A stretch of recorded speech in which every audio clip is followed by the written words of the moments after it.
نحمده ونصلي على رسوله الكريم اما بعد فاعوذ بالله من الشيطان الرجيم بسم الله الرحمن الرحيم ولا تقولوا لمن يقتل في سبيل الله اموات بل احياء ولكن لا تشعرون وَلَنَبْلُوَنَّكُمْ بِشَيْءٍ مِّنَ الْخَوْفِ وَالْجُوعِ وَنَقْصٍ مِّنَ الْأَمْوَالِ وَالْأَنفُسِ وَالثَّمَرَاتِ وَبَشِّرِ الصَّابِرِينَ الَّذِينَ إِذَا أَصَابَتْهُم مُّصِيبَةٌ قَالُوا إِنَّا لِلَّهِ وَإِنَّا إِلَيْهِ رَاجِعُونَ أُولَٰئِكَ عَلَيْهِمْ صَلَوَاتٌ مِّن رَّبِّهِمْ وَرَحْمَةٌ وَأُولَٰئِكَ هُمُ الْمُهْتَدُونَ صدق اللہ العظیم۔ رب اشرح لي صدری ویسر لي امری واحلل عقدۃ من لسانی یفقہوا قولی۔ اللہم ربنا الہمنا رشدنا واعذنا من شرور انفسنا، اللہم ارنا الحق حقا وارزقنا اتباعہ وارنا الباطل باطلا وارزقنا اجتنابہ، آمین یا رب العالمین۔ معزز حاضرین اور محترم ناظرین و سامعین، السلام علیکم ورحمۃ اللہ وبرکاتہ۔ آج ہماری سہ روزہ تقاریر کی آخری کڑی ہے۔ آپ کو یاد ہوگا کہ سب سے پہلے خطاب میں ہم نے قرآن کا فلسفہ شہادت سمجھا، قرآن مجید میں یہ اصطلاح کس معنی میں آئی ہے، اور اس کے ساتھ ہی امت مسلمہ کا فرض منصبی، وَكَذَلِكَ جَعَلْنَاكُمْ أُمَّةً وَسَطًا لِتَكُونُوا شُهَدَاءَ عَلَى النَّاسِ وَيَكُونَ الرَّسُولُ عَلَيْكُمْ شَهِيدًا۔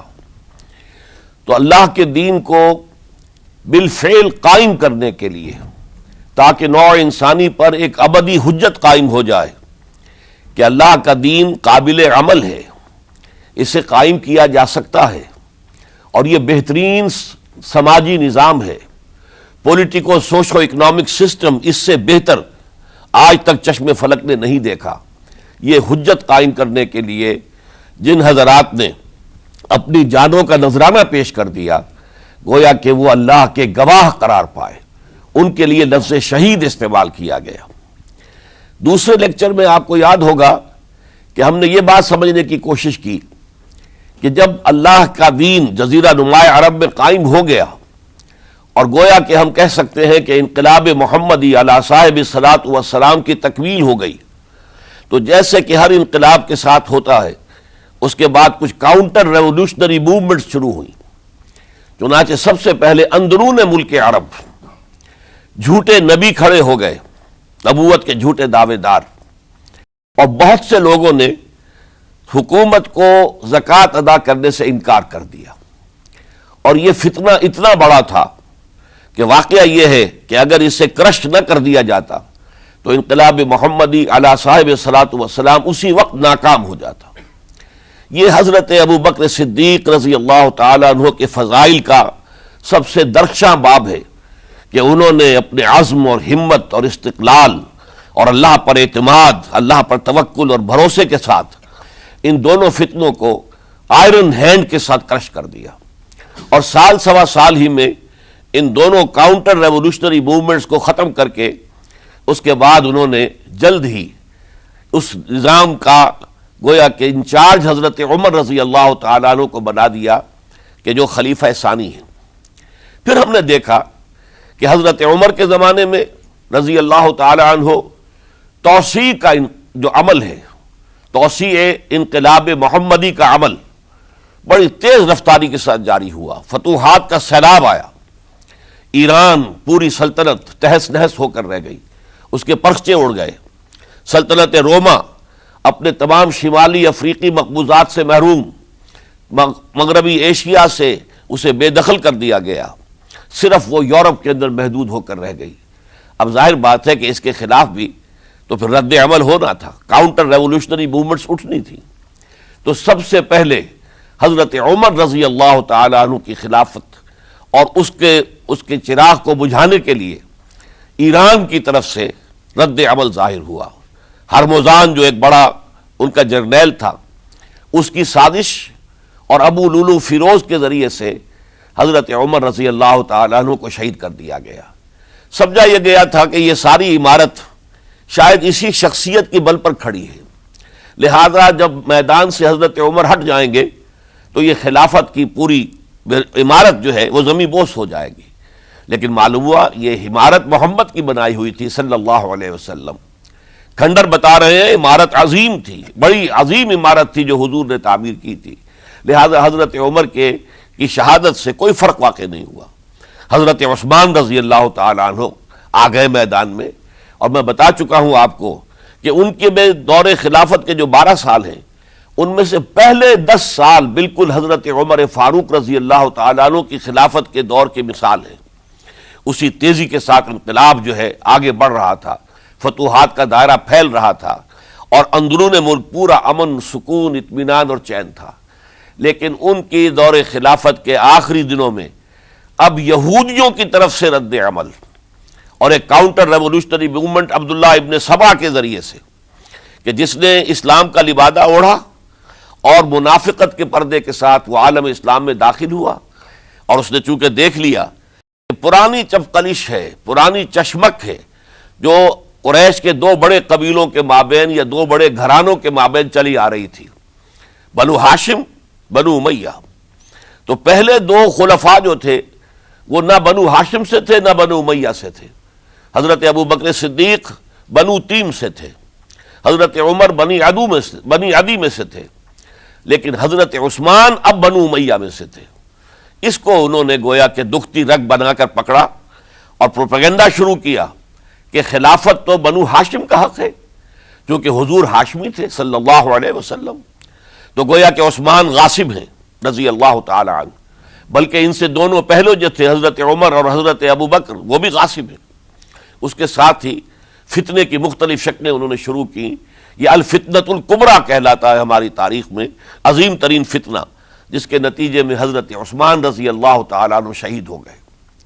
اور ان کی شہادت کے بعد اگرچہ خلافت حضرت علی رضی اللہ تعالیٰ عنہ کے ہاتھ میں آئی، لیکن یہ کہ باہمی خانہ جنگی کا وہ سلسلہ شروع ہوا جو حضرت علی کے دور خلافت جو 5 سالوں پر مشتمل ہے، اس کے دوران مسلسل خانہ جنگی رہی۔ ایک طرف شیعان علی تھے، دوسری طرف شیعان عثمان آ گئے، جو حضرت عثمان رضی اللہ تعالیٰ عنہ کے قتل کے قصاص کے مطالبے کو لے کر سامنے آئے۔ جنگ جمل ہوئی، ایک رات میں 10,000 مسلمان شہید ہوئے۔ جنگ صفین میں 74,000 مسلمان شہید ہوئے۔ جنگ نہروان میں پھر 4,000 مسلمان شہید ہوئے۔ یہ شہادتیں جو چل رہی تھی یہ کس لیے چل رہی تھی کہ جو بھی عمارت خلافت کی قائم ہوئی تھی اب اسے قائم رکھا جائے، اغیار کی طرف سے جو سازشیں ہو رہی ہیں، جو حملے ہو رہے ہیں، اسے ختم کرنے کے لیے ان کا مقابلہ کیا جائے۔ تو یہ اور اس کا یہ دور ختم ہوتا ہے حضرت علی کی شہادت پر رضی اللہ تعالی عنہ۔ اور یہ بات نوٹ کر لیجئے کہ حضرت علی کو شہید کرنے والے وہ خارجی تھے۔ عبد الرحمن ابن ملجم خارجی طبقے سے تعلق رکھتا تھا، جو پہلے حضرت علی کے لشکر میں شامل تھے، لیکن جب حضرت علی نے رضی اللہ تعالی عنہ تحکیم اور ثالثی کی تجویز قبول کر لی تو وہ ناراض ہو گئے کہ اللہ تعالیٰ ہی ہے حاکم اور حکم، ان الحکم الا للہ، یہ انسانوں کو حکم کیوں بنا لیا گیا؟ اور اس میں اتنی شدت اختیار کی کہ وہ علیحدہ ہو گئے، اس لیے انہیں خوارج کہا گیا۔ انہوں نے رائے یہ قائم کر دی جو مسلمان کبھی کوئی گناہ کبیرہ کا ارتکاب کرے گا وہ کافر قرار پائے گا، جب کافر ہوگا تو گویا کہ مرتد ہے تو واجب القتل، اس کا مال، اس کی عزت سب مباح ہے۔ یہ ہمارا سب سے پہلا گمراہ ترین فرقہ تھا۔ انہی میں سے 3 افراد نے بیٹھ کر اسکیم بنائی کہ یہ 3 افراد ایسے ہیں کہ جن کو اگر میدان سے ہٹا دیا جائے تو شاید مسلمانوں کی باہمی خانہ جنگی ختم ہو جائے اور مسلمان پھر کسی ایک خلیفہ پر راضی ہو جائیں۔ اور یہ تینوں کافر ہیں، معاذ اللہ ثم معاذ اللہ۔ حضرت علی کافر ہیں، ان کو قتل کرنے کی ذمہ داری عبد الرحمن ابن ملجم نے لی۔ حضرت معاویہ قاتل ہیں، ان کے لیے کسی اور کو اسائن کیا گیا۔ عمرو بن العاص قاسم ہیں، ان کے لیے کسی اور کو اسائنمنٹ دی گئی۔ ہوا یہ کہ حضرت عمرو بن العاص وہ تو اس روز فجر کی نماز میں آئے نہیں، ان کی جگہ جو امام تھا وہ شہید کر دیا گیا۔ حضرت معاویہ رضی اللہ تعالی عنہ ان پر وار اوچھا پڑا، زخمی تو ہوئے لیکن یہ کہ پھر تندرست ہو گئے۔ حضرت علی رضی اللہ تعالی عنہ پر بہت کاری وار ہوا، اور حضرت علی رضی اللہ تعالی عنہ کی شہادت سن 35 ہجری میں ہو گئی۔ یہ جو خلافت راشدہ کا اختتام یا تو سن 35 ہجری میں حضرت علی کی شہادت سے سمجھا جائے گا، یا میری ذاتی رائے ہے کہ نہیں، اس میں حضرت حسن کا دور خلافت بھی شامل ہونا چاہیے۔ حضرت حسن کو کسی نے نامزد نہیں کیا تھا، نہ انہوں نے اپنی امیدواری کے ساتھ اپنے طاقت کے بل پر خلافت حاصل کی تھی، بلکہ حضرت علی سے جب یہ کہا گیا تھا کہ کیا ہم آپ کے بیٹے حسن کے ہاتھ پر بیعت کر لیں، تو انہوں نے فرمایا تھا کہ میں نہ تمہیں روکتا ہوں نہ حکم دیتا ہوں، یہ تمہارا معاملہ ہے، تم جسے مناسب سمجھو اس کے ہاتھ پر بیعت کر لو۔ حضرت حسن رضی اللہ تعالیٰ عنہ نے جن کے ہاتھ پر جو بیعت ہوئی، تو اب معاملہ یہ ہو گیا کہ امیر معاویہ رضی اللہ تعالیٰ عنہ وہ ایک لشکر لے کر شام سے چلے۔ حضرت حسن 50,000 آدمیوں کے ساتھ ادھر سے نکلے، لیکن یہ ہے کہ انہیں محسوس ہو گیا تھا کہ میرے ساتھیوں میں ایسا فسادی عنصر بھی موجود ہے جو عبداللہ ابن سبا کے ساتھیوں میں سے، کہ وہ کسی اچھے کام کو پسند نہیں کرتا، لہذا انہوں نے پھر صلح کی پیشکش کی۔ حضرت معاویہ کو پیغام بھیجا کہ میں مصالحت چاہتا ہوں، بتائیے شرائط کیا ہیں۔ حضرت معاویہ نے بلینک پیپر بھیج دیا، سادہ کاغذ، کہ آپ جو شرائط چاہیں اس پر لکھ دیں، وہ مجھے قبول ہوں گے۔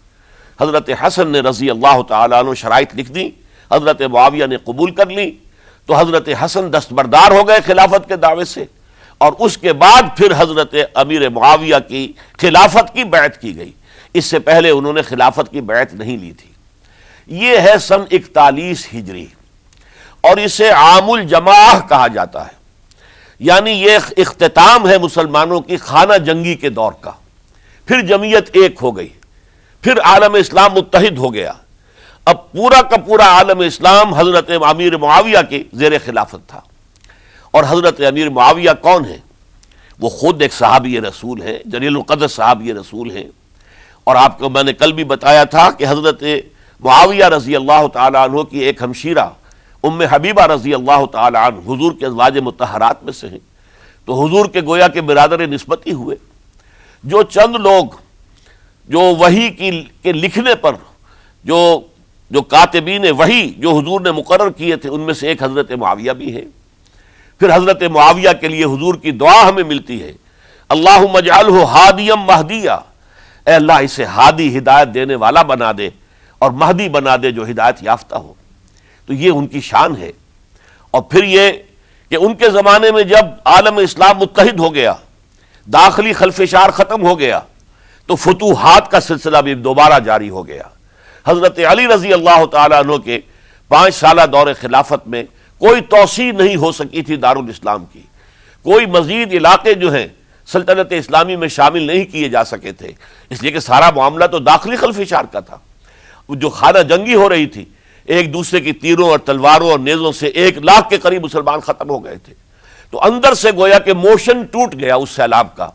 تو سیلاب پھر دوبارہ جب امت جمع ہو گئی عام الجماع کے بعد، تو حضرت معاویہ رضی اللہ تعالیٰ عنہ ان کا دور خلافت اب 20 برس ہے۔ اندازہ کیجئے، یہ پورے 20 برس کوئی اندرونی خلفشار نہیں ہوا، کوئی جھگڑا نہیں ہوا، کوئی فساد نہیں ہوا، بلکہ جو فتوحات کا دائرہ تھا شروع ہو گیا۔ مکرار اور سندھ کے علاقے فتح ہوئے، کابل اور یہ افغانستان کا علاقہ فتح ہوا، ترکستان کے علاقوں کے اندر پیش قدمی ہوئی۔ ادھر یہ کہ قیصر سلطنت روما کا اس کے مرکزی شہر قسطنطنیہ پر حملہ کیا گیا، جس کے لیے کہ حضور کی حدیث موجود تھی پیشن گوئی کے طور پر، اول جیش یغزو مدینۃ القیصر مغفورون لہم۔ حضور نے فرمایا تھا کہ جو پہلا لشکر قیصر کے شہر پر حملہ کرے گا تو وہ سب کے سب وہ مغفرت پا جائیں گے، اللہ تعالیٰ ان کی مغفرت فرما دے گا۔ اگرچہ کامیابی نہیں ہوئی، لیکن اس پیشن گوئی کی وجہ سے آپ کو معلوم ہے کہ حضرت ایوب رضی اللہ تعالی عنہ ان کو بھی اس پیشن گوئی کی وجہ سے، حالانکہ 90 برس سے اوپر عمر تھی، لیکن وہ بھی کہا انہوں نے کہ میں بھی اس میں جانا چاہتا ہوں، چنانچہ اس لشکر میں گئے، وہیں فوت ہوئے۔ بہرحال یہ سارے کارنامے اپنی جگہ پر، امن و امان اپنی جگہ پر، اس کے باوجود اہل سنت والجماعت حضرت معاویہ کے دور خلافت کو خلافت راشدہ میں شامل نہیں سمجھتے. اس کی وجہ کیا ہے؟ خلافت راشدہ کی شرط اولین قرآن مجید کے حکم کے مطابق امرہم شورا بینہم، مسلمانوں کے باہمی معاملات باہمی مشورے سے طے پاتے ہیں. حضرت ابو بکر صدیق رضی اللہ تعالیٰ عنہ سقیفہ بنی سعدہ کے اندر مشورے کے بعد ان کو منتخب کیا گیا اور ان کے ہاتھ پر بیعت ہوئی. حضرت عمر رضی اللہ تعالیٰ عنہ کو حضرت ابو بکر نے مسلمانوں سے مشورہ کر کے پھر نامزد کیا. حضرت عثمان کے لیے حضرت عمر رضی اللہ تعالیٰ عنہ نے اپنے جانشین کے لیے 6 افراد پر مشتمل کمیٹی بنا دی، جو بڑے سے بڑے جو اصحاب جو جن کے بارے میں کہا گیا ہے کہ جن کو دنیا ہی میں بشارت دے دی گئی تھی، جو عشرہ مبشرہ میں سے جو باقی تھے، ان کے اوپر مشتمل کمیٹی بنا دی کہ آپ لوگ طے کر لیں اور اپنے سے کسی ایک پر جمع ہو جائیں. اس اعتبار سے حضرت علی کے ہاتھ پر بھی جو بیعت ہوئی ہے تو وہ اہل مدینہ کے دباؤ پر ہوئی ہے، ان کے مطالبے پر ہوئی ہے. حضرت علی خود جو ہے وہ خلافت کے مدعی نہیں تھے بلکہ انکار کرتے رہے، چونکہ فتنے کا دور تھا. حضرت عثمان شہید ہوئے تھے، مسلمانوں کے دل زخمی تھے. اس حالت میں وہ سمجھتے تھے کہ اگر میں یہ خلافت جو ہے اپنے ہاتھ میں لے لوں گا تو ہو سکتا ہے کہ اس کا حق ادا نہ کر سکوں. لیکن یہ کہ جب انہوں نے دیکھا کوئی اور بھی تیار نہیں، طلحہ بھی تیار نہیں، زبیر بھی تیار نہیں، تو آخر مسلمانوں کو بغیر امارت کے چھوڑا تو نہیں جا سکتا. تو حضرت علی نے وہ قبول کر لی. حضرت حسن کے بارے میں بتا چکا ہوں کہ ان کے بارے میں لوگوں نے کہا تو حضرت علی نے فرمایا میں نہ حکم دیتا ہوں نہ روکتا ہوں. لیکن حضرت امیر معاویہ رضی اللہ تعالیٰ عنہ صحابی بھی ہیں، حضور کے قرابت دار بھی ہیں، کاتبین وحی میں سے بھی ہیں. پھر ان کا دور حکومت امن، سکون، اطمینان ہر طرح سے جو ہے 20 برس تک کوئی داخلی خلفشات نہیں ہوا، کوئی فساد نہیں ہوا، کوئی باہمی جنگ و جدل نہیں ہوا، بلکہ فتوحات کا دائرہ آگے بڑھا. اس کے باوجود چونکہ انہوں نے طاقت سے خلافت حاصل کی، لہذا ان کے دور خلافت کو ہم خلافت راشدہ میں تسلیم نہیں کرتے، حالانکہ وہ خود راشد ہیں. اس لیے کہ تمام صحابہ کرام کے بارے میں سورہ حجرات میں فرمایا وَلَٰكِنَّ اللَّهَ حَبَّبَ إِلَيْكُمُ الْإِيمَانَ وَزَيَّنَهُ فِي قُلُوبِكُمْ وَكَرَّهَ إِلَيْكُمُ الْكُفْرَ وَالْفُسُوقَ وَالْعِصْيَانَ أُولَٰئِكَ هُمُ الرَّاشِدُونَ. تمام صحابہ کرام کی شان یہ ہے کہ اللہ تعالیٰ نے ان کے دلوں میں ایمان کو کھبو دیا ہے، ایمان ان کے دلوں میں رچ گیا ہے، بس گیا ہے، جم گیا ہے، اور کفر سے، فسق سے انہیں تبھی نفرت ہو گئی ہے. اور یہ سب کے سب راشدون ہیں. تو تمام صحابہ راشدون ہیں. اس اعتبار سے خود حضرت امیر معاویہ بھی راشدون میں شامل ہے، لیکن خلفائے راشدین میں شامل نہیں ہے. خلفائے راشدین عام طور پر تو ہم کہتے ہیں حضرت ابو بکر، حضرت عمر، حضرت عثمان، حضرت علی. میں نے اپنی ذاتی رائے، حقیر سی رائے عرض کی ہے، اس میں حضرت حسن کا دور بھی شامل ہونا چاہیے 6 مہینے کا. تب وہ 30 برس پورے ہوتے ہیں جو حدیث میں آیا ہے کہ خلافت جو ہے وہ 30 برس رہے گی، اس کے بعد ملوکیت شروع ہو جائے گی. تو ملوکیت کا پہلا قدم یہ تھا کہ حضرت معاویہ نے طاقت سے بزور خلافت حاصل کی. اس لیے ان کو خلیفہ راشد ہم نہیں کہتے. البتہ یہ ضرور ہے کہ ان کا دور بہت پرسکون دور تھا. البتہ جب 10 برس گزر گئے حضرت معاویہ کے دور حکومت کو، اب میں یہاں لفظ خلافت کی بجائے دور حکومت استعمال کر رہا ہوں جو کہ خلافت راشدہ سے ذرا اس کا فرق واضح ہو جائے. تو اس وقت ایک اور صحابی، جلیل القدر صحابی مغیرہ ابن شعبہ رضی اللہ تعالی عنہ، وہ حضرت معاویہ کے پاس آئے اور انہوں نے یہ کہا کہ دیکھیے اگر آپ نے اپنے بعد اپنا جانشین نامزد نہ کیا تو ہو سکتا ہے پھر فسادات پیدا ہو جائیں، پھر مختلف لوگ خلافت کا دعویٰ لے کر کھڑے ہو جائیں، پھر خانہ جنگی ہو جائے. 5 برس کی خانہ جنگی میں 1 لاکھ سے زیادہ مسلمان شہید ہو چکے ہیں، قتل ہو چکے ہیں، ہلاک ہو چکے ہیں. اب دوبارہ وہی دور نہ آ جائے، لہذا آپ اپنا جانشین نامزد کر دیجئے. امیر معاویہ ریلیکٹنٹ تھے، لیکن انہوں نے دلائل دیے، دلائل مضبوط تھے. انہوں نے کہا کہ اب کبار صحابہ دنیا سے رخصت ہو چکے، وہ جماعت کہ جن کی تربیت اور تزکیہ، جن کی تعلیم حضور نے خود کی تھی اور ان کو اندر سے پاک کر دیا تھا، ان کی نیتیں بالکل پاک ہو چکی تھی، کوئی نفسانیت ان میں نہیں رہی تھی، وہ جماعت تو اکثر و بیشتر اب ختم ہو چکی، فوت پا چکے، وفات ہو چکی. لہذا اب جو ہے اکثر و بیشتر نو مسلم ہیں جو بعد کے فتوحات کے ذریعے سے اسلام لائے ہیں. لہذا ان کے اندر نہ وہ پختگی ہے، نہ ان کے اندر وہ تقوی ہے، نہ تدین ہے، نہ اصول پرستی ہے. اسلام کی پوری تعلیمات جو ہیں وہ ان کے وجود کے اندر، ان کے شعور کے اندر گہری اتری ہوئی نہیں ہے. لہذا اب صورتحال وہ نہیں رہ سکے گی جو حضرت ابو بکر یا حضرت عمر یا حضرت عثمان یا حضرت علی کے زمانے میں تھی. لہذا آپ نامزد کیجئے. یہ بھی بتا دوں کہ مغیرہ ابن شعبہ کون تھے رضی اللہ تعالیٰ عنہ. نمبر ایک یہ ہے کہ یہ اصحاب شجرہ میں شامل ہیں، جن 1400 یا 1800 افراد نے حضور سے بیعت کی تھی صلح حدیبیہ سے متصلا قبل، اس درخت کے نیچے بیٹھ کر جس کے بارے میں سورہ فتح میں فرمایا گیا کہ لقد رضی اللہ عن المؤمنین اذ یبایعونک تحت الشجرہ. اللہ ان تمام اہل ایمان سے راضی ہو گیا جو ہے نبی صلی اللہ علیہ وسلم آپ کے دست مبارک پر بیعت کر رہے تھے اس درخت کے نیچے، ان میں سے موجود، ان میں یہ مغیرہ ابن شعبہ ہے. پھر مغیرہ ابن شعبہ وہ ہیں کہ حضرت علی اور امیر معاویہ ان کے درمیان جو خانہ جنگی ہوئی اس میں ہمیشہ حضرت علی کے ساتھ رہے، حضرت علی کے ہی وہ سپورٹر تھے، ان کے ساتھ تھے. اس پہلو سے اچھی طرح سمجھ لیجئے کہ یہ نہیں ہے کہ وہ در حقیقت کو پہلے سے وہ امیر معاویہ کے ساتھی تھے، نہیں. لیکن اب جو صورتحال وہ دیکھ رہے تھے، جہاں دیدہ انسان تھے، بہت بڑے سیاستدان تھے، جانتے تھے حالات کو، حالات کے نبض پر ان کا ہاتھ تھا. لہذا انہوں نے یہ مشورہ دیا اور پھر امیر معاویہ نے اس مشورے کو قبول کر لیا اور یزید کی ولی عہدی کا اعلان کر دیا. یہ بالکل مڈل ہے حضرت امیر معاویہ کے دور خلافت کا درمیان. یہ 10 سال جب ہو گئے تھے حضرت امیر معاویہ کی خلافت کو یا حکومت کو، تب یہ معاملہ پیش آیا اور یزید کے ہاتھ پر یہ بیعت ولی عہدی تمام جو بھی مختلف گورنرز تھے ان کے ذریعے سے کہہ دیا گیا اپنے اپنے علاقے کے لوگوں سے بیعت لے لو. یہ بیعت عام طور پر لوگوں نے کر لی. البتہ 5 شخصیتیں جو بہت نمایاں تھیں انہوں نے اس بیعت سے انکار کیا. ان میں کون تھے ذرا نوٹ کیجئے. حضرت ابو بکر فوت ہو چکے، ان کے بیٹے عبد الرحمن ابن ابی بکر. حضرت عمر فوت ہو چکے، ان کے بیٹے عبداللہ ابن عمر.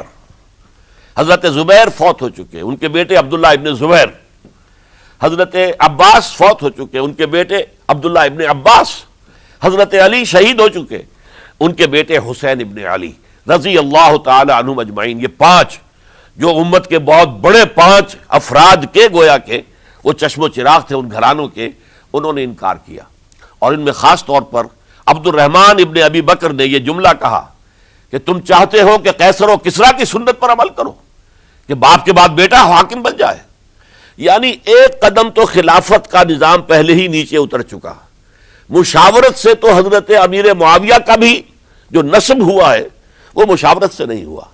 ایک درجے میں وہ جو اللہ تعالیٰ کے رسول نے عمارت بنائی تھی شاندار، اس خلافت کا جو سیاسی نظام تھا اس میں ایک تو کڑی آ چکی زوال کی کہ ایک شخص نے طاقت کے ذریعے سے خلافت حاصل کر لی. اب اس کی اگلی کڑی لانا چاہتے ہو کہ قیصر و کسریٰ کے طریقے سے خاندان کے اندر، ایک قبیلے کے اندر یہ خلافت جو ہے یا حکومت جو ہے نسل بعد نسل، باپ کے بعد بیٹا اور بیٹے کے بعد پوتا، اس کو ہم کبھی گوارا نہیں کریں گے. حضرت امیر معاویہ بہت دانشمند انسان تھے. انہوں نے ان 5 حضرات پر کوئی تشدد نہیں کیا، کوئی جبر نہیں کیا، بلکہ رہنے دیا. ٹھیک ہے یہ بیعت نہیں کر رہے، ابھی تو بیعت ولی عہدی ہے، کوئی حرج نہیں. لہذا کوئی جھگڑا، کوئی اس وجہ سے کوئی فساد، اس بنا پر کوئی جنگ نہیں ہوئی. 10 سال گزر گئے، یعنی 10 سال تک یزید ولی عہد رہا ہے، 10 سال تک. اور اس سوائے ان 5 بڑی شخصیتوں کے جو پوری امت تھی، عوام الناس تھے، ان سب نے اسے قبول کیا. یہ صورتحال اب جب پیدا ہوئی جب حضرت امیر معاویہ کا انتقال ہو گیا، یہ سن 60 ہجری ہے. اب سوال پیدا ہوا کہ وہ ولی عہدی کی بیعت اب بیعت خلافت میں منتقل ہو جائے گی. لہذا پھر یہ ہوا کہ سب لوگوں سے، سب گورنروں کو لکھ دیا گیا تمام صوبوں کے اندر کہ اپنے اپنے لوگوں سے بیعت لے لو. ظاہر بات ہے کہ وہاں کوئی ریفرنڈم نہیں ہوتا تھا، کوئی ووٹ نہیں ہوتے تھے کہ اس کی پرچیاں ڈالی جا رہی ہوں، ایک ایک شخص سے رائے لینا نہیں ہوتی تھی، بلکہ اس وقت کی جمہوریت یہ تھی اور شورائیت یہ تھی کہ ڈفرنٹ کلینز ہیں، ڈفرنٹ فیملیز ہیں، ڈفرنٹ ٹرائبز ہیں، ان کے سردار، ان کے بڑے لوگ، ان کے اہم لوگ بیعت کر لیں تو گویا کہ سب کی بیعت ہو گئی. وہ ایک قبائلی نظام تھا اور اس میں یہ نہیں تھا نظام کے ووٹ بنے ہوئے ہوں اور اس کی پرچیاں ڈالی جا رہی ہوں، تو تمام عالم اسلام نے گویا کہ بیعت قبول کر لی اب یزید کی بحیثیت خلیفہ۔ اب وہ جو 5 آدمی تھے ان میں سے ایک فوت ہو چکے تھے، حضرت عبد الرحمن ابن ابی بکر رضی اللہ تعالی عنہما، دونوں فوت ہو گئے، لیکن باقی 4 رہ گئے۔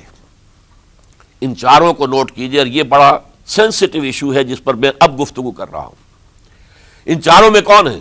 عبداللہ ابن عباس، عمر میں سب سے بڑے وہ ہیں، اور ان کی شان یہ ہے کہ انہیں حبر الامہ کہا گیا ہے، امت کے سب سے بڑے عالم، اور قرآن مجید کے وہ سب سے پہلے مفسر ہیں۔ اصل جو جتنی بھی تفسیری روایات ہمیں ملتی ہیں حضرت عبداللہ ابن عباس کے شاگردوں سے، تابعین سے، لہذا ان کا بہت اونچا مقام ہے۔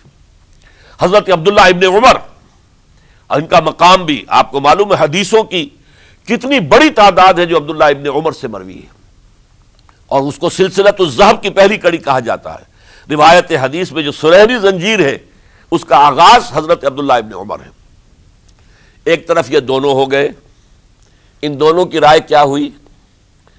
اگرچہ کام غلط ہوا ہے، یہ اس طریقے سے قیصر و کسریٰ کی روایت پر عمل کرنا غلط ہے، لیکن یہ اتنی بڑی غلطی نہیں ہے کہ اس کی وجہ سے باہمی جنگ و جدال ہو، خوریزی ہو، ایک دوسرے کی گردنیں کاٹی جائیں اور فتنہ و فساد پیدا کر دیا جائے۔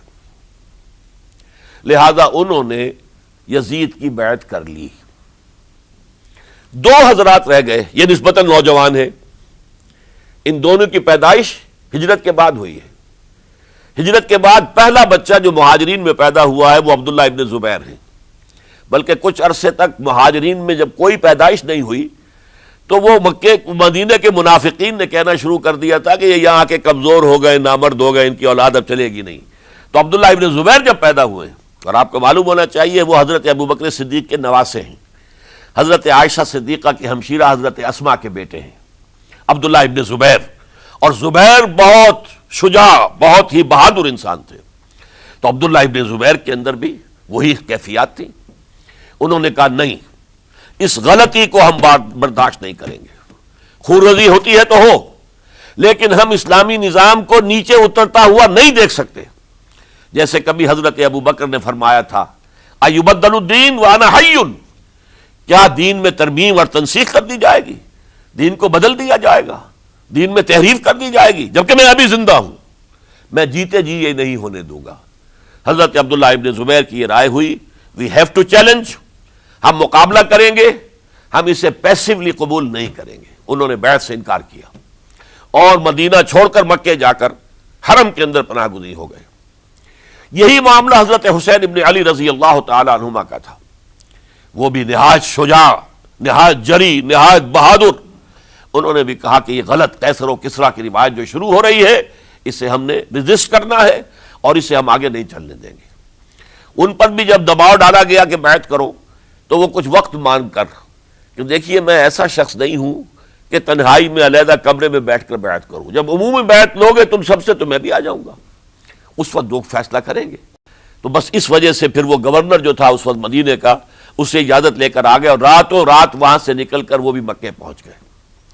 تو اب یہ 4 جو ہیں 2 گروہوں میں تقسیم ہو گئے، 2+2۔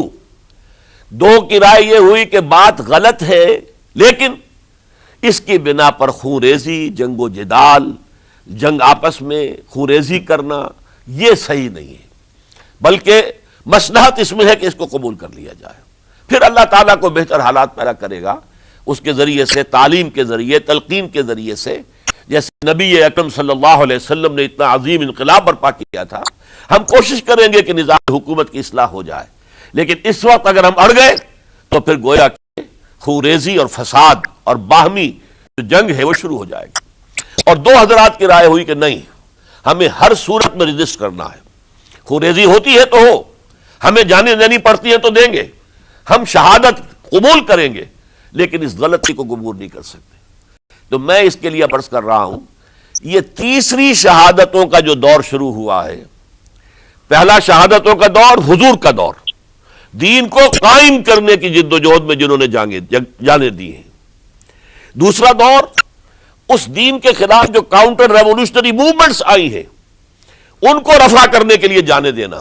ہزاروں صحابہ کی جانیں اس میں بھی گئی ہیں. مسیلمہ ابن کذاب ہو یا مانعین زکوٰۃ ہو، ان کے خلاف جو جہاد ہوا. پھر ظاہر بات ہے کہ حضرت عثمان رضی اللہ تعالیٰ عنہ کے بعد جو فساد ہوا وہ شہادتیں کیا تھی؟ اس دین کے نظام کو قائم رکھنے کے لیے، انٹیکٹ رہے، دشمن اس کے اندر رکھنے ڈالنے میں کامیاب نہ ہو جائے.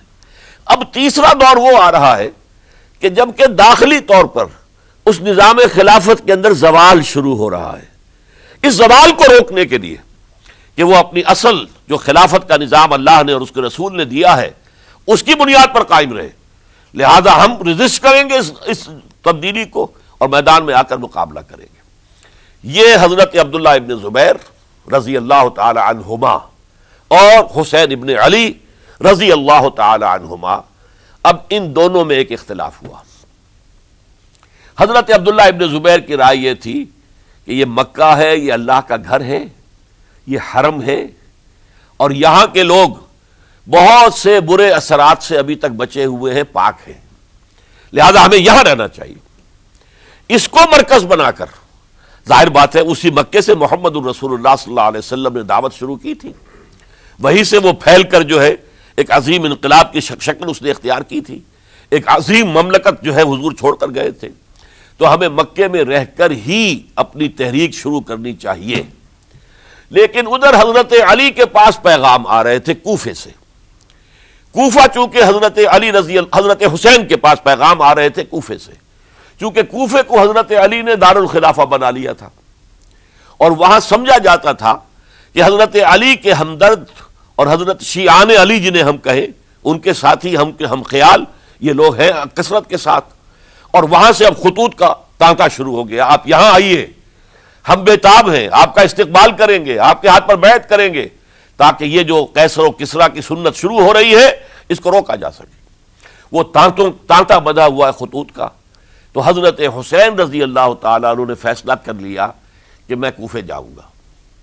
حضرت زبیر روکتے رہ گئے کہ نہیں، کوفیوں پر اعتماد نہ کیجیے، یہ زبانی کلامی ساتھ دیتے ہیں، جب ڈنڈا چلتا ہے تو پھر یہ ہٹ جاتے ہیں میدان سے، ان پر اعتماد نہ کریں آپ. لہذا یہی مکے میں رہیے اور ہم دونوں مل کر ایک بڑی طاقت بن جائیں گے. اور یہ مکہ جو ہے ہمارے لیے حصار ہے، یہ ہمارے لیے پناہ گاہ ہے، یہاں سے اس دعوت کا آغاز کیا جائے. اب یہ افسوس ہے اسے اللہ کی مشیت سمجھا جائے، اللہ کی مرضی ہے. جو کچھ ہوتا ہے وہ تو بے اذن رب ہوتا ہے. اللہ اپنی مصلحتوں سے ہم سے زیادہ واقف ہے، ہم تو نہیں سمجھ سکتے. حضرت حسین نے فیصلہ کیا اور ڈٹ گئے اس فیصلے پر کہ میں کوفے جاؤں گا. اب یہ بھی بات قرآن مجید میں آیا ہے، حضور سے خطاب کر کے فرمایا گیا فَإِذَا عَزَمْتَ فَتَوَكَّلْ عَلَى اللَّهِ. جب ایک مرتبہ آپ ایک ارادہ کر لیں تو پھر اللہ پر توکل کیجئے. پھر یہ نہیں کہ کبھی آگے کبھی پیچھے، جاؤں یا نہ جاؤں، یہ نہیں، یہ تردد یہ نہیں، بلکہ یہ کہ ایک فیصلہ کر کے ڈٹ جائیے. اس لیے کہ جو بھی نتیجہ ہے وہ تو اللہ کے ہاتھ میں ہے، لہذا اللہ پر توکل کیجئے. فَإِذَا عَزَمْتَ فَتَوَكَّلْ عَلَى اللَّهِ.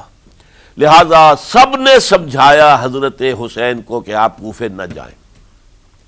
سمجھانے والوں میں حضرت عمر بھی تھے رضی اللہ، حضرت عبداللہ ابن عمر بھی تھے رضی اللہ تعالی عنہ. اگرچہ کوئی قرابت داری جو ہے قریبی نہیں تھی، لیکن بہرحال امت کی ایک شخصیت، عظیم شخصیت تھے. سمجھانے میں سب سے زیادہ زور صرف کیا ہے حضرت عبداللہ ابن عباس نے رضی اللہ تعالی عنہما. اور حضرت عبداللہ ابن عباس کون ہیں؟ ایک رشتے سے حضرت حسین کے چچا ہیں، ایک رشتے سے حضرت حسین کے نانا ہیں. کیوں؟ حضرت علی اور حضرت عبداللہ ابن عباس چچا زاد بھائی ہیں. عباس کے بیٹے، ابو طالب کے بیٹے، عباس اور ابو طالب بھائی ہیں. تو یہ فرسٹ کزن تھے حضرت علی اور عبداللہ ابن عباس رضی اللہ تعالی عنہ. لہذا انہوں نے جب کہا تو گویا کہ ایک چچا، ایک بزرگ سمجھا رہا ہے. اور دوسرے رشتے سے حضور نانا تھے حضرت حسین کے، اور حضور بھی کزن تھے حضرت عبداللہ ابن عباس کے، چچا زاد بھائی ہیں. اس حوالے سے سمجھ لیجئے کہ حضور کے کزن نانا کے درجے میں آ گئے. تو یہ دو رشتے تھے حضرت عبداللہ ابن عباس کے، اور انہوں نے بڑی الہا زاری کے ساتھ، بڑی اپنے مقام سے نیچے اتر کر خوشامد کی ہے. حسین خدا کے لیے باز آ جاؤ، حسین خدا کے لیے باز آ جاؤ، حسین اگر جانا ہی ہے تو اپنے بال بچوں کو لے کر نہ جاؤ. جس طریقے سے تمہارے باپ حضرت علی رضی اللہ تعالیٰ عنہ کو کوفہ کے اندر ذبح کر دیا گیا، کہیں ایسا نہ ہو کہ تمہیں بھی تمہارے بال بچوں کے سامنے ذبح کر دیا جائے، باز آ جاؤ۔ لیکن حضرت حسین اب اللہ کی طرف سے ان کے دل میں ایک ارادہ پختہ ہو چکا تھا، اور انہوں نے حضرت مسلم بن عقیل کو بھیجا تھا کہ جاؤ میری طرف سے کوفے والوں سے بیعت لے اور پھر مجھے اطلاع دو۔ وہ گئے، وہاں 12,000 افراد نے بیعت کر لی۔ اب ان کا خط آ گیا کہ یہاں تو فضا بالکل ہموار ہے، اتنے لوگوں نے بیعت کی ہے، باقی بھی جیسے ہی آپ سامنے آ جائیں گے سب بیعت کر لیں گے، لہذا یہاں پر وہ ریزسٹنس کے لیے گویا کہ ہمارے پاس طاقت اس کوفے کے اندر بہت مضبوط طاقت ہوگی کہ ہم یزید کی حکومت کے خلاف ریزسٹ کر سکیں۔ اس کے بعد ہوا کیا؟ یزید نے عبید اللہ ابن زیاد کو گورنر بنا کر بھیج دیا۔ یہ شخص تھا بہت ڈنڈا چلانے والا، اس نے سختیاں شروع کی تو بہت سے لوگ اس بیعت سے تائب ہو گئے، لیکن مسلم بن عقیل وہ میدان میں آئے اور ان کے ساتھ ہزاروں آدمی آ گئے جنہوں نے بیعت کی تھی، ابھی تک بیعت پر قائم تھے، اور انہوں نے گورنر کے گھر کا گھیراؤ کر لیا۔ گورنر کے ساتھ 30-40 آدمی تھے کل، وہ چھتوں پر چڑھ گئے، وہاں سے پتھراؤ کیا، اور وہاں سے جو 30-40 آدمی کوفے کے تھے ان سے کہا تم اپنے اپنے لوگوں کو کہو کہ چلے جائیں واپس یہاں سے۔ انہوں نے اوپر سے کہنا شروع کیا، ڈرایا، بہت خوفناک نتیجہ نکلے گا، اب عبید اللہ ابن زیاد تم سب کو ہلاک کر دے گا۔ ایک ایک کر کے بھیڑ چھٹتی چلی گئی اور صرف چند افراد رہ گئے، اور اس کے نتیجے میں حضرت مسلم بن عقیل شہید کر دیے گئے، بلکہ ایک شخص حامی نے انہیں پناہ دی تھی کوفے میں، ان کو بھی قتل کر دیا گیا، شہید کر دیا گیا۔ اس پر یہ ہے کہ انہوں نے ایک شخص کے ذریعے سے پیغام دیا قتل کیے جانے سے پہلے کہ دیکھو میرا تو وقت آ گیا ہے، میں تو اب قتل ہو جاؤں گا، شہید کر دیا جاؤں گا، تو میرا پیغام حسین تک پہنچا دو رضی اللہ تعالی عنہ کہ یہاں یہ بغاوت ہو گئی۔ لوگوں نے، کوفیوں نے، الکوفی لا یوفی، کوفی جو ہے وہ پورا نہیں کرتا اپنے عہد کو اور وفا کو، اس کا ایک ثبوت ہمیں مل گیا ہے، یہ سب کے سب منحرف ہو گئے بیعت سے، آپ جہاں تک آ گئے وہاں سے واپس چلے جائیے۔ جب حضرت حسین کے پاس یہ پیغام پہنچا اور انہوں نے ارادہ کیا کہ ٹھیک ہے یہ تو حالات بدل گئے، لہذا واپس چلنا چاہیے، شاید عبداللہ ابن زبیر کی رائے ہی صحیح ہے، ہمیں مکے ہی میں بیٹھ کر کام کرنا چاہیے، لیکن اب جو ہے عرب کا ایک خاص مزاج ہے۔ حضرت مسلم بن عقیل کے بیٹے آڑے آ گئے، اب ہم اپنے باپ کے خون کا قصاص لیے بغیر نہیں جائیں گے، اور حضرت حسین رضی اللہ تعالیٰ عنہ بامروت انسان، شریف النفس انسان، کیسے ممکن تھا غیرت مند غیور انسان وہ کیسے ان کی بات کو رد کر دیتا؟ لہذا اچھا چلو چلتے ہیں کوفے کی طرف۔ آگے بڑھتے چلے گئے، کربلا میں پہنچ گئے، جو کچھ وہاں ہوا ہے پھر آپ کو معلوم ہے۔ اس میں یہ بات ہے پہلے 1000 کا لشکر بھیجا تھا عبید اللہ ابن زیاد نے، اس پر حضرت حسین رضی اللہ تعالیٰ عنہ نے جو باتیں کہیں وہ کچھ اثر انداز ہو گئی۔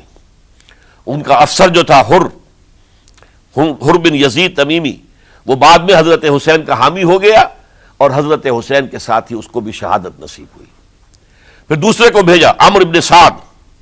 عمرو ابن سعد بھی ایک بڑی عظیم شخصیت کا بیٹا تھا، حضرت سعد ابن ابی وقاص جو فاتح ایران تھے، اور جن کو غزوہ احد کے موقع پر حضور نے فرمایا تھا کہ اے سعد تیر چلاؤ، میرے ماں باپ تم پر قربان ہوں۔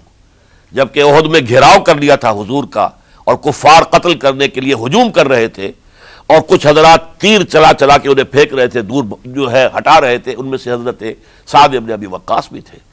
پھر وہ فاتح ایران تھے، اسی لیے گورنر بن گئے تھے ایران کے۔ سعد جو ہے ان کا بیٹے، یہ عمرو جو ہے یہ اب ایک بڑے صوبے کا گورنر بھی تھا، اس وقت 4000 آدمی دے کر بھیجا، وہ بھی نرمی کرتا رہا، اس نے کوئی تشدد نہیں کیا، اس کے اندر بہرحال اپنے عظیم باپ کے خون کا کچھ اثر تھا۔ لیکن یہ کہ پھر ابن زیاد کو اطلاع مل گئی کہ عمرو ابن سعد جو ہے وہ تو لے تو لال کر رہا ہے، حملہ نہیں کر رہا، قتل نہیں کر رہا، بلکہ یہ کہ وہ تو اس راستہ بھی دینے کے لیے تیار ہے کہ نہ مدینے کی طرف جائیے اور نہ آپ مکے کی طرف جائیے، نہ کوفے کی طرف جائیے، بلکہ آپ چاہے تو دمشق چلے جائیں، یزید سے اپنا معاملہ کر لیں۔ اس پر ابن زیاد نے پھر وہاں سے خط لکھا ہے، میں نے تمہیں اس کام کے لیے بھیجا تھا، میں نے تمہیں حکم دیا تھا حسین سے میری بیعت لو، یعنی میری بیعت کے ذریعے یزید کی بیعت لو اور اسے پکڑ کر لا کر میرے سامنے پیش کرو۔ لہذا پھر اس نے ایک بہت خونخوار شخص کو زیادہ فوج دے کر بھیجا ہے، اور وہ جو ہے اس نے آ کر جو ہے شمر نے پھر اس نے فیصلہ کن معاملہ کیا۔ حضرت حسین رضی اللہ تعالیٰ عنہ نے ان دنوں میں جو وہاں گزرے ہیں، جتنے بھی کوفی آئے ہوئے تھے نا، اکثر و بیشتر تو کوفے کے لوگ تھے، ان سے کہا کہ میں خود نہیں آیا، تم نے مجھے بلایا تھا، اے فلاں ابن فلاں کیا تم نے مجھے خط نہیں لکھا تھا کہ آؤ؟ اے فلاں ابن فلاں کیا تم نے مجھے پیغام نہیں بھیجا تھا کہ یہاں تشریف لائیے؟ اور دیکھو میرے پاس تمہارے خطوط موجود ہیں۔ وہ ایک تھیلا جس میں کہ خطوط ہے وہ بھی لا کے میدان میں رکھ دیا۔ یہ حضرت حسین رضی اللہ تعالیٰ عنہ کی شرافت اور اپنی صاف دلی، کوئی اس کے اندر عیاری نہیں تھی ان کے اندر، معاذ اللہ ثم معاذ اللہ، لیکن یہ کہ اس کا نتیجہ اچھا نہیں نکلا۔ نتیجہ کیا نکلا؟ اب انہیں پتا چل گیا کوفیوں کو، اگر اب حسین زندہ دمشق پہنچ گئے یزید کے پاس تو یہ ہم سب کا بھاڑا پھوڑ دیں گے، ہماری شامت آ جائے گی، لہذا اب تو کسی صورت انہیں زندہ نہیں رہنے دینا۔ یہ ایک بڑا اہم واقعہ، نوٹ کر لیجئے اس کو، اس لیے کہ حضرت حسین نے ایک ایک کا نام لے کر، اے فلاں ابن فلاں، اے فلاں ابن فلاں، اے فلاں ابن فلاں، کیا تم نے خط نہیں لکھا تھا؟ کیا تمہارا پیغام نہیں تھا؟ اب انہوں نے دیکھا کہ یہ بھانڈا اگر یزید کے ہاں جا کر پھوڑ دیا گیا تو پھر ہماری خیر نہیں ہوگی۔ یہی وجہ ہے حضرت حسین کو شہید کرنے کے بعد، یہ نوٹ کر لیجئے، 72 آدمی تھے کل، جس کو کہہ لیں لشکر حضرت حسین کا رضی اللہ تعالیٰ عنہ، ان میں سے 20 خاندان بنی ہاشم کے چشم و چراغ تھے۔ وہ بڑی بہادری سے لڑے ہیں، بڑی بہادری سے لڑے، ایک ایک نے لڑ کر جان دی ہے، بہت سو کو مارا ہے۔ یقاتلون فی سبیل اللہ فیقتلون ویقتلون، قتل کر بھی رہے تھے، قتل ہو بھی رہے تھے، ایک ایک کر کے قتل ہو رہے تھے، شہید ہو رہے تھے۔ 20 جو ہے خاندان بنی ہاشم میں سے شہید ہوئے ہیں۔ حضرت حسین رضی اللہ تعالیٰ عنہ کا ایک بہت ہی انفنٹ چھوٹا بچہ وہ بھی شہید ہوا ہے۔ باقی سب مرد، تمام مرد، سوائے ایک حضرت حسین کے بیٹے حضرت علی بن حسین زین العابدین کہلائے بعد میں، وہ بیمار تھے، وہ جنگ میں حصہ نہیں لے سکتے تھے، وہ بچ گئے صرف۔ اچھا، حضرت حسین شہید ہو گئے، یہ ہے 10 محرم الحرام سن 61 ہجری۔ کیا مطلب ہے؟ حضور کے انتقال کے ٹھیک 50 برس بعد، سن 11 ہجری میں حضور کا انتقال، اور سن 61 ہجری میں حضور کے نواسے، اور جن کے بارے میں حضور نے فرمایا سیدہ شباب اہل الجنہ، حضرت حسین شہید کر دیے گئے۔ اور اس کے بعد اس لشکر نے خیموں کو آگ لگا دی۔ یہاں نکتہ سمجھ لیجیے، آگ کیوں لگائی؟ انہیں معلوم تھا ہمارے خلاف ڈاکومنٹری پروف موجود ہے وہاں پر، وہ ہمارے خطوط کے تھیلے وہاں موجود ہیں، اگر وہ باقی رہ گئے تو ہماری شامت آ جائے گی، ہمیں کون بچائے گا؟ ورنہ ظاہر بات ہے کہ اگر تو وہ دشمنی کے انداز میں بات ہوتی تو خواتین کی بھی بے حرمتی کی گئی ہوتی، لیکن نہیں، کسی نے، ظاہر بات ہے کہ خانوادہ نبوت کہ کسی خاتون کی بے حرمتی نہیں کی، قطعاً نہیں کی، قطعاً نہیں کی، قطعاً نہیں کی، لیکن خیمے جلانا ان کی ضرورت تھی تاکہ وہ ریکارڈ جو ہے ان کا وہ تلف ہو جائے، سارے خطوط جو ہیں وہ جل جائیں تاکہ ان کے خلاف ثبوت باقی نہ رہے۔ یہ عظیم سانحہ کربلا ہے۔ اب چونکہ یہ ہماری تاریخ کے ان واقعات میں سے ہے جس پر بہت کچھ اختلافات ہیں، مختلف گروہوں کی تعبیرات بہت مختلف ہیں۔ ایک طرف اہل تشیع کا اپنا بیان ہے، دوسری طرف اہل سنت کا ایک اجماعی بیان ہے، تیسری طرف کچھ ایسے لوگ پیدا ہو گئے ہیں جو حضرت حسین رضی اللہ تعالیٰ عنہ پر الزام لگا رہے ہیں اہل سنت میں سے کہ وہ تو حکومت کے طالب تھے، اقتدار کے خواہشمند تھے، واجب القتل تھے۔ معاذ اللہ ثم معاذ اللہ ثم معاذ اللہ۔ حضرت حسین اگرچہ صغار صحابہ میں سے تھے، یعنی حضور کی حیات طیبہ میں ابھی چھوٹے بچے تھے، لیکن ان کا شمار صحابہ میں ہے، اور پھر یہ وہ شخص ہے جو حضور کی گود میں کھیلا ہے، یہ وہ ہے جو حضور کے شانوں کے اوپر جس نے سواری کی ہے۔ علامہ اقبال نے جیسے حضرت اسماعیل کے لیے کہا ہے کہ وہ فیضان نظر تھا یا کہ مکتب کی کرامت تھی، سکھائے کس نے اسماعیل کو آداب فرزندی۔ ظاہر بات ہے حضرت اسماعیل کسی اسکول اور مدرسے دارالعلوم میں پڑھے نہیں تھے کہ وہاں پتہ چلتا کہ والد کا حق کیا ہے۔ یہ فیضان نصر تھا، ابراہیم کی نگاہ کا یہ فیضان تھا کہ بیٹے کے اندر وہ جذبہ پیدا ہوا کہ یا ابت افعل ما تؤمر، ابا جان جو خواب آپ دیکھ رہے ہیں اور جو حکم آپ کو اس خواب کے ذریعے مل رہا آپ کر گزریے، ستجدنی انشاءاللہ من الصابرین۔ تو اسماعیل کا معاملہ اگر یہ تھا فیضان نظر سے، تو حضرت اسماعیل تو حضرت ابراہیم کے پاس زیادہ رہے بھی نہیں، وہ تو مکے میں رہے۔ حضرت عثمان جو حضرت ابراہیم تو شام میں رہتے تھے، کبھی کبھی آ جاتے تھے، بس اس سے زیادہ معاملہ نہیں تھا۔ وہ فیضان نظر حضرت اسماعیل کو تھا، تو حضور صلی اللہ علیہ وسلم کا فیضان نظر کتنا ہوگا اس کا آپ اندازہ کیجئے۔ یہ کوئی جنگ اقتدار نہیں تھی، معاذ اللہ ثم معاذ اللہ ثم معاذ اللہ، بلکہ انہوں نے اپنا ایک فرض منصبی سمجھا ہے کہ میرے نانا کا لایا ہوا نظام اور اس کے اصول اب ٹوٹ رہے ہیں۔ جیسے حضرت ابوبکر کا قول میں نے آج بھی آپ کو سنایا، ایبدل الدین وانا حی، کیا دین میں ترمیم اور تنسیخ کی جائے گی، دین کی باتوں کو بدل دیا جائے گا جبکہ میں ابھی زندہ ہوں۔ اسی طریقے سے گویا کہ زبان حال سے حضرت حسین اور عبداللہ ابن زبیر رضی اللہ تعالی عنہم ان دونوں نے یہ فیصلہ کیا کہ ہم روکیں گے اس کو۔ آپ اختلاف کر سکتے ہیں کہ حضرت حسین کی رائے صحیح تھی یا حضرت عبداللہ ابن عباس کی رائے صحیح تھی، یہ کہہ سکتے ہیں آپ، لیکن کسی کی نیت پر حملہ نہیں کر سکتے۔ اسی طریقے سے بعض لوگ جو ہے حضرت عبداللہ ابن عباس، عبداللہ ابن عمر، ان کی نیتوں پر حملہ کرتے ہیں۔ ان کو تو یزید نے دولت سے خرید لیا تھا، معاذ اللہ ثم معاذ اللہ ثم معاذ اللہ۔ یہ دونوں جلیل القدر صحابہ ہیں، یہ تو صغار صحابہ میں سے نہیں ہیں، یہ جوان تھے پورے حضور کے زمانے میں، جنگوں میں حصہ لیا ہے۔ حضرت عبداللہ ابن عمر نے، عبداللہ ابن عباس نے رضی اللہ تعالی عنہما، انہیں کوئی رقم نہیں خرید سکتی تھی، کوئی دولت نہیں خرید سکتی تھی۔ جو رائے انہوں نے قائم کی دیانتاً قائم کی۔ اور ہمارے ہاں اصول یہ ہے کہ جب کوئی نئی صورتحال پیدا ہو جائے اور اجتہاد کی ضرورت پیش آ جائے اور پوری کوشش کر کے مجتہد اجتہاد کر رہا ہے، تو اگر اسے غلطی بھی ہو جائے، مجتہد مختی خطا کار، اس کو بھی اکیرا ثواب ملتا ہے، اور مجتہد مصیب وہ مجتہد کے جس کی رائے صحیح، جس کا فیصلہ صحیح، اسے دوہرا ثواب ملتا ہے۔ تو ان کے مابین ایک اختلاف رائے کا ہوا، اجتہاد کا ہوا۔ آیا یہ غلطی اتنی بڑی ہے کہ امت میں تفرقہ پیدا کیا جائے، امن و امان کو برباد کیا جائے، خوریزی کا بازار گرم کیا جائے، یا نہیں؟ دو کی رائے یہ ہوئی، ان کی مخلصانہ رائے تھی، ان کی دیانت دارانہ رائے تھی، ہم ان کی نیت پر حملہ نہیں کر سکتے، آپ اختلاف کرنا چاہیں تو کیجئے۔ اسی طرح حضرت عبداللہ ابن زبیر اور حضرت حسین ابن علی رضی اللہ تعالی عنہ، ظاہر بات ہے کہ ان کا بھی ایک اجتہادی رائے تھی کہ نہیں، یہ دین کے نظام کے اندر بہت بڑا رکھنا پڑ رہا ہے، یہ تو اب قیصر و کسریٰ کی سنت شروع ہو رہی ہے، یہ اسلام کے دین کے اوپر طریقہ نہیں، عمل نہیں ہو رہا ہے، تو ہم اسے اپنی جانوں کا نذرانہ دے کر بھی اسے روکیں گے، روکنے کی کوشش کریں گے، رکے نہ رکے ہم اپنی جانیں دے دیں گے۔ یہ بھی دیانت دارانہ رائے تھی، مخلصانہ رائے تھی، ان کی نیت پر کوئی حملہ کم سے کم اہل سنت والجماعت میں سے کسی شخص کو حق نہیں ہے۔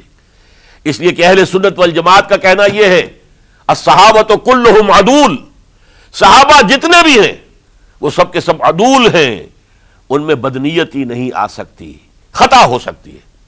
اہل سنت کے نزدیک معصومیت خاصہ نبوت ہے، نبوت ختم ہو گئی محمد الرسول اللہ صلی اللہ علیہ وسلم پر، آپ کے بعد معصوم کوئی نہیں، ابو بکر بھی معصوم نہیں، عمر بھی معصوم نہیں، عثمان بھی معصوم نہیں، علی بھی معصوم نہیں رضی اللہ تعالیٰ عنہ اجمعین۔ تو معصوم کون ہوگا؟ عبداللہ ابن عباس بھی معصوم نہیں، عبداللہ ابن زبیر بھی جو ہے معصوم نہیں، حسین ابن علی بھی معصوم نہیں، اسی طریقے سے عبداللہ ابن عمر، عبداللہ ابن زبیر، کوئی معصوم نہیں۔ انہوں نے اپنی رائے قائم کی ہے، اس پر عمل کیا ہے دیانت دارانہ سنسیریٹی کے ساتھ، اور ان کے لیے اللہ تعالیٰ کے ہاں ہر طرح کا اجر و ثواب ہے، سب کے لیے۔ حضرت عبداللہ ابن زبیر کی رائے اس اعتبار سے بہتر ثابت ہوئی انہوں نے مکے میں پھر حکومت قائم کی، 9 برس تک ان کی حکومت قائم رہی۔ بنو امیہ ختم نہیں کر سکے اسے، سن 73 میں جا کر ان کی شہادت ہوئی ہے۔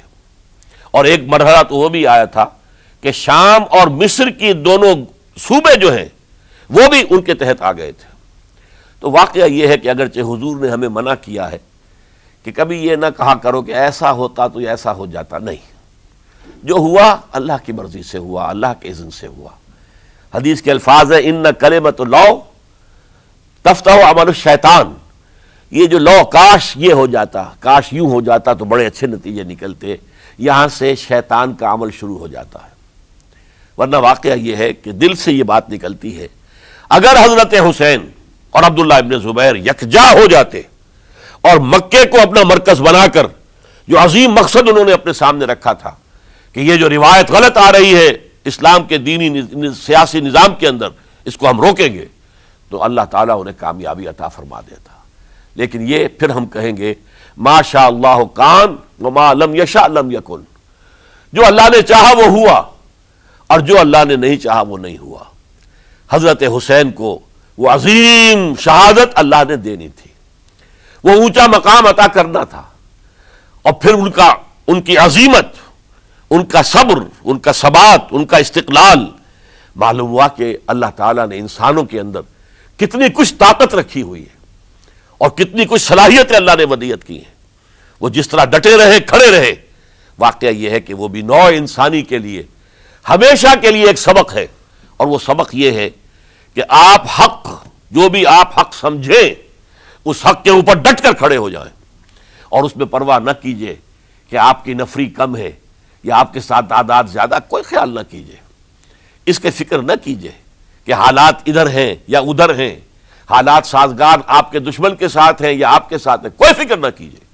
حق حق ہے، اس کا ساتھ دینا لازم ہے، اس کے لیے جان دے دینا یہ سب سے بڑی کامیابی ہے۔ وَلَا تَقُولُوا لِمَن يُقْتَلُ فِي سَبِيلِ اللَّهِ اموات، ہرگز نہ کہنا ان کو جو اللہ کی راہ میں قتل ہو جائیں کہ وہ مردہ ہیں، بل احیاء، وہ تو زندہ ہے، ولیکن لا تشعرون، تمہیں شعور نہیں ہے۔ وَلَنَبْلُوَنَّكُمْ، اب یہ تمام مسلمانوں سے خطاب ہو رہا ہے، ہم تمہیں لازماً آزمائیں گے، بِشَيْءٍ مِّنَ الْخَوْفِ، خوف سے، وَالْجُوعِ، اور بھوک اور فقر و فاقے سے۔ حضرت حسین اور ان کے ساتھیوں کو پیاس کے ذریعے سے آزمایا گیا ہے، حالانکہ دریا دور نہیں ہے لیکن پانی بند کر دیا گیا، کیسی کیسی شدت اور کیسے کیسے سخت حالات کا سامنا کیا، لیکن جھکے نہیں، گردن نہیں جھکی، ڈٹے رہے اپنے موقف کے اوپر۔ وَلَنَبْلُوَنَّكُمْ بِشَيْءٍ مِّنَ الْخَوْفِ وَالْجُوعِ وَنَقْصٍ مِّنَ الْأَمْوَالِ وَالْأَنفُسِ وَالثَّمَرَاتِ، اور ہم تمہیں جانی اور مالی نقصانات کے ذریعے سے آزمائیں گے۔ وَبَشِّرِ الصَّابِرِينَ، اور اے نبی بشارت دے دیجئے صبر کرنے والوں کو۔ الَّذِينَ إِذَا أَصَابَتْهُمْ مُصِیبَةٌ، وہ کہ جن کو اگر کوئی مصیبت آئے، ان پر نازل ہو جائے، قالوا، تو وہ کہیں گے انا للہ و انا الیہ راجعون، ہم اللہ ہی کے ہیں، اللہ ہی کی طرف ہمیں لوٹ جانا ہے۔ اولئک علیہم صلوات من ربہم ورحمہ، یہ ہیں وہ جن پر ان کے رب کی طرف سے صلوات ہیں، درود ہے اور رحمت ہے، واولئک هم المہتدون، اور یہی ہدایت یافتہ ہیں۔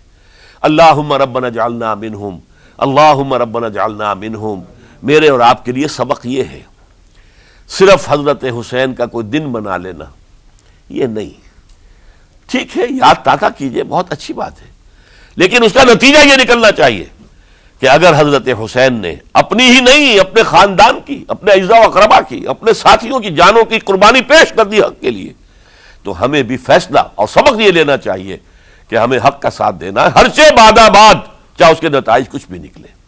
اقول قولی ھذا واستغفر اللہ لی ولکم ولسائر المسلمین والمسلمات۔ جسے دیکھنی ہو جنت